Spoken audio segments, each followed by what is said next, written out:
quand on raconte un peu l'histoire, on se dit pourquoi la pelote là-bas, comment elle est arrivée là-bas. En fait, c'est assez facile. Les Basques espagnols, la plupart avaient un peu le monopole sur cette spécialité et l'ont amené à Cuba dans les années 50-60. Et ensuite, Fidel Castro est arrivé au pouvoir, ils ont interdit les paris parce qu'il se jouait beaucoup d'argent sur les parties de Cesta Punta. Et la communauté cubaine ont remonté ce sport en Floride, et voire même le Connecticut. Et ça s'est développé beaucoup là-bas, puisque les gens venaient parier beaucoup sur les joueurs de pelote. Et ça s'est développé pendant des années. À tel point que c'était vraiment le sport par excellence à Miami. On ne parlait pas de basketball, on ne parlait pas de football américain, on ne parlait pas de baseball, on parlait de Jai Alai. Il se pariait à l'époque le samedi en 4-5 heures, il se pariait $1 million.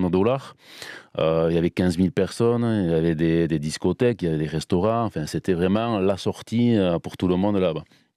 Et donc après est arrivé dans les années 80. Alors il y avait beaucoup de facteurs qui ont fait qu'il y a eu une grève. Les joueurs sont partis en grève, une grève qui a duré 3 ans, qui a fait beaucoup de mal à ce sport. Et malheureusement, les spectateurs se sont dirigés sur d'autres sports ou d'autres moyens de paris. Et donc, à partir de là, le sport a décliné petit à petit. Donc moi, quand je suis arrivé en 98, encore le sport était quand même assez présent, puisque les paris atteignaient quand même 300 000 euros en 4-5 heures. Donc c'était bien encore.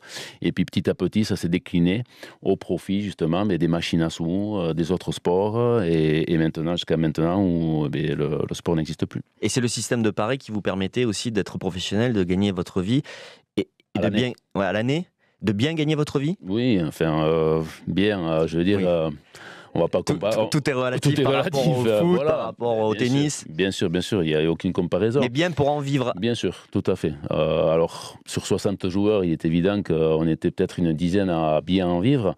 Mais bon, le reste, c'était un peu plus cric-crac. Mais bon, voilà, c'était pas comparable au basket ou au baseball.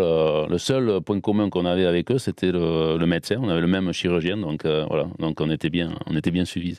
Et donc ça voulait dire pour toi, entraînement quasiment tous les jours, 6 jours sur 7, tu t'entraînais, tu jouais, une vie de professionnel, d'asset, où tu devais faire attention à tout, préparation physique, récupération à part entière. Tout à fait. Et l'approche était vraiment différente. C'est-à-dire que on n'avait pratiquement pas d'entraînement. C'est-à-dire que le fronton était ouvert quasiment tous les jours, mais on jouait tous les jours. C'est-à-dire qu'on essayait de gagner tous les jours et les gens venaient parier.